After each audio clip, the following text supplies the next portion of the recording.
प्राकृतिक चिकित्सालय यो मालुङ्गामा सुरु भएको छ। चिन्ता लिएर आएको मान्छेको चेहरा मुस्कुराएर जाओस् हैन। हामीले हस्पिटल पनि सुरु गरिसक्यौँ। रोग लिएर आएको मान्छे निरोगी भएर जाओस्। भगवान भेट्न खोजेको मान्छेले चाहिँ उत्तरवारीमा उत्तर पाएर जाओस् कि। हरेक रोगबाट पीडित हुनुहुन्छ, कतै गएर दबाई खाएर कुनै पनि दबाईले काम गरेको छैन। तपाईलाई हरेक ठाउँमा जाँदा पनि तपाईहरुको रोगले कुनै त्यो रोग निको भएको छैन भने यो ठाउँमा आउनु होला। आज हामी उत्तर वाहिनीमा छौँ। उत्तर वाहिनी भन्ने बित्तिकै उत्तरतर्फ फर्केर बगेकी कृष्ण गण्डकी, जहाँ कालीगण्डकी गुरुकुलमको संरक्षक चैतन्य कृष्ण महाराजजी मसँग हुनुहुन्छ।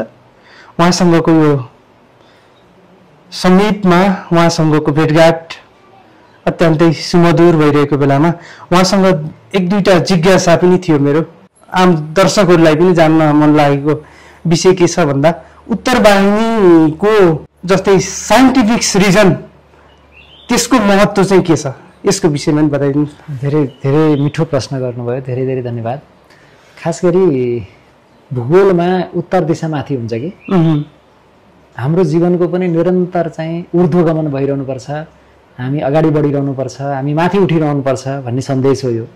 र उत्तर दक्षिण चाहिँ चुम्बकीय तरङ्गको पनि प्रवाह हुन्छ हैन। उत्तर दिशा भनेको वैज्ञानिक दृष्टिकोणले पनि अत्यन्तै विशिष्ट दिशा हो, जहाँ चाहिँ हामीले धेरै ऊर्जा, त्यो ऊर्जालाई महसुस गर्न सक्ने हामीसँग सामर्थ्य भयो भने हामीले धेरै ठुलो ऊर्जा चाहिँ हामीले महसुस गर्न सक्छौँ।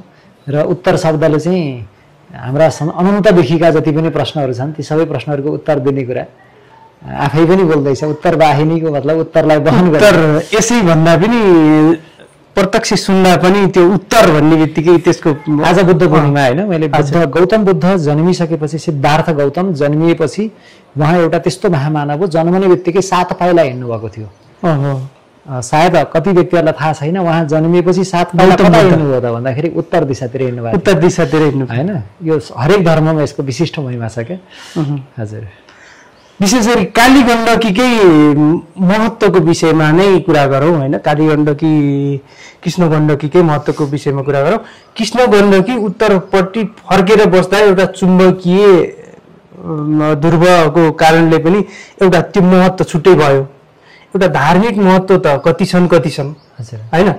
विशेष गरी अझ विशेष गरी यो अलिकति लामो, नेपालकै सबैभन्दा लामो उत्तरपट्टि फर्केर बगेकी कृष्ण गण्डकी सम्भवतः यही मात्रै हुनुपर्छ। हजुर, अनि यो क्षेत्रलाई यहाँले चाहिँ अहिलेसम्म यो क्षेत्रमा बसेको पनि धेरै भइसक्यो होइन। यो क्षेत्रलाई आगामी दिनमा चाहिँ कस्तो होस् भन्ने यहाँको परिकल्पना चाहिँ के छ? खास गरी चिन्ता लिएर आएको मान्छेको चेहरा मुस्कुराएर जाओस् हैन। हामीले हस्पिटल पनि सुरु गरिसक्यौँ। रोग लिएर आएको मान्छे निरोगी भएर जाओस्। भगवान भेट्न खोजेको मान्छेले चाहिँ उत्तरवारीमा उत्तर पाएर जाओस् कि हैन, त्यसैको लागि पाएर जाओस् हैन।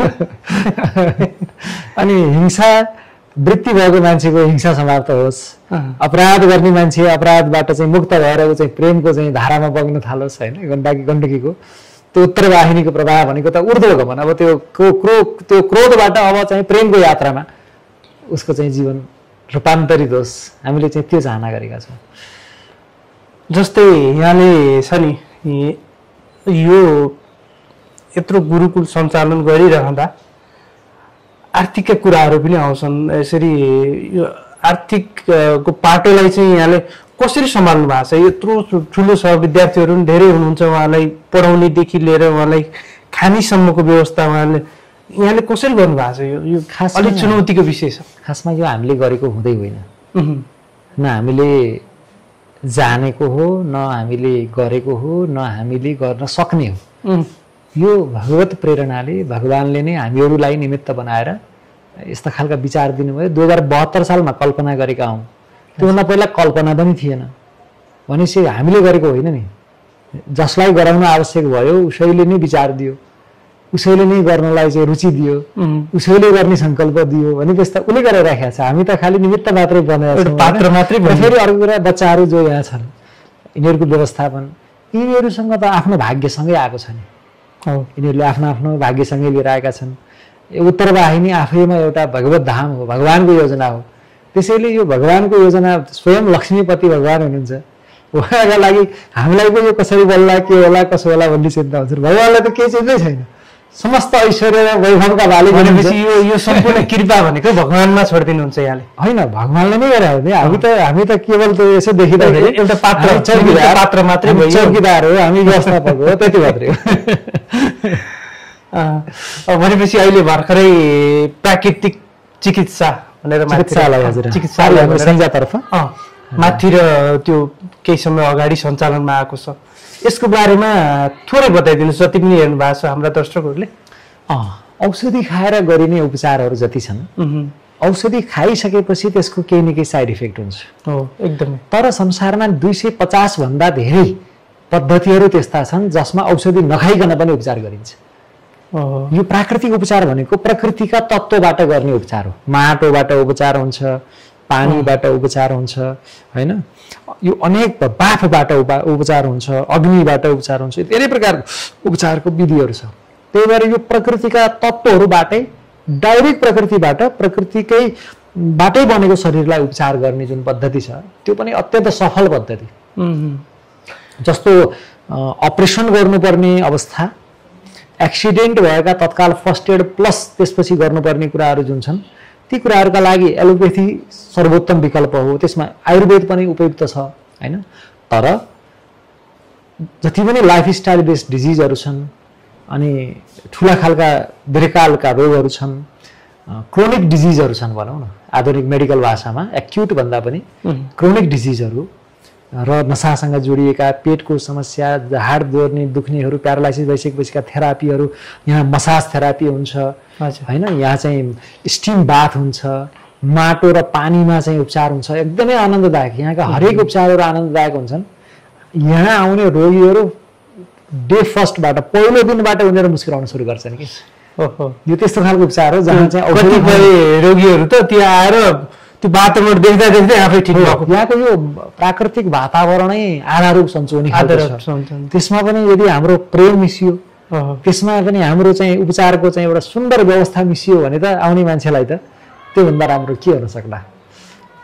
कति किसिमका रोगहरू भनेर त्यसमा चाहिँ तोकिया छैन, जस्तो रोगहरू पनि मैले दुई प्रकारका भने, एउटा चाहिँ ठ्याक्कै अहिले अपरेसन गर्नुपर्ने या घाउचोट लागेर तत्काल चाहिँ ड्रेसिङदेखि लिएर विभिन्न उपचारहरू गर्नुपर्ने प्रकृतिका रोग छोडेर बाँकी सबै रोगमा यो काम लाग्छ। क्यान्सर भएर हस्पिटलले 2 महिना अब बाँच्ने हो भनेर पठाएका रोगीले पनि प्राकृतिक उपचार लिएर लामो जीवन बाँचेका छन् कि। लामो जीवन भनेपछि यो कुनै पनि रोगका लागि यो अनुपयुक्त छँदै छैन, अनुपयोगी छँदै छैन, यो हरेक रोगका लागि। अहिले अझै स्वस्थ मान्छे, रोग लागेको मान्छेका लागि त यो त वरदान हो।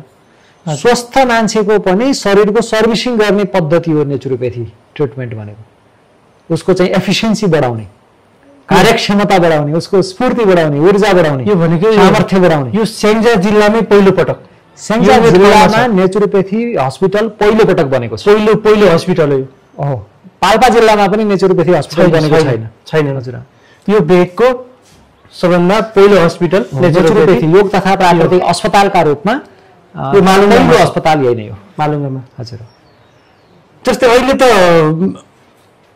यो समाजमा यति धेरै मान्छे यति धेरै डिप्रेस भयो नि, जस्तै त्यो वातावरणदेखि लिएर खानपिनदेखि लिएर हरेक किसिमले प्रभाव पारेर मान्छे यतिकै बस्दा बस्दै पनि त्यो डिप्रेसनले त्यो रोग नलागे पनि रोग लागेको जस्तो त्यो फिल गराइदिने त्यस्ता मान्छेहरू पनि देखेँ मैले। त्यस्ता मान्छेहरूको लागि त यो त वरदान भयो त। वास्तवमा डिप्रेसनमा मान्छे किन जान्छ? एउटा मेडिकल साइन्समा यदि हामीले हेर्ने हो भने मान्छेलाई कि चाहिँ मानसिक या शारीरिक रूपमा पोषण प्राप्त भएन भने पनि मान्छेलाई त्यो बिस्तारै, होइन, शरीरमा चाहिँ विभिन्न प्रकारका रोगहरू बढ्न थाल्छन्, कमजोरी बढ्न थाल्छ र मान्छेले आफैमा एउटा हीन भाव कि जागृत हुँदै हुँदै हुँदै जाँदाखेरि चिन्ता गर्दै जाने र पनि बिस्तारै रोगमा परिणत हुन्छ। रोग पहिला मनबाटै सुरु हुन्छ कि, मनबाट सुरु हुन्छ। The root cause of disease भन्ने एउटा पुस्तक डक्टर हेनिम्यान होमियोप्याथी चिकित्सा प्रणालीका प्रवर्तक हो, उहाँले लेख्नु भएको छ कि the root cause of each and every disease in the world is evil thinking, evil willing and evil acting. अरे हरेक रोगको चाहिँ ज्वरो गऱ्यो अरे भने खराब चिन्तन, खराब कर्म खराब विचार देखिन्छ कि होइन। त्यही भएर डिप्रेसनको एउटा कारण चाहिँ शारीरिक र मानसिक पोषणको अभावबाट शरीरमा बिस्तारै विकसित हुँदै गरेको रोग र कमजोरी अवस्थाले गर्दा व्यक्तिले डिप्रेसनतिर लान्छ। दोस्रो सबैभन्दा महत्त्वपूर्ण कारण चाहिँ प्रेमको अभाव हो। जब मान्छेलाई चाहिँ भित्रदेखि माया गर्ने मान्छे कोही हुँदैन नि, त्यो खिन्नता बोध होइन भएर पनि बुझ्न सकेन, कसैले गरिरहेछ भने पनि बुझ्न सकेन भने पनि उसलाई चाहिँ अभाव त्यो हुन्छ। त्यसपछि गएर मान्छेले आफूले केही गर्न सकेन होइन, आफूले चाहिँ केही गर्न सकेन र उसलाई अत्यधिक चाहिँ त्यो गर्नको लागि प्रेसर भयो भने पनि मान्छे डिप्रेसनमा जान्छ। र कहिलेकाहीँ आफूले अपेक्षा गरेका धेरै कुराहरू या आफूले चाहना गरेका कुराहरू पुरा नहुँदा पनि मान्छे चाहिँ डिप्रेसनमा जान सक्छ। यो ठाउँ भनेको कस्तो हो भने दिमागलाई, मस्तिष्कलाई, ब्रेनलाई चाहिँ एउटा रिफ्रेस गराइदिने कि ताजा बनाइदिने, जस्तो कम्प्युटरको भाषामा भन्दा फर्मेट गरेर एकदम फेरि नयाँ चाहिँ हजारौँ जिबी त्यहाँ चाहिँ स्टोर गर्न क्षमता त्यो चाहिँ हाम्रो नेचुरोप्याथीले गर्छ।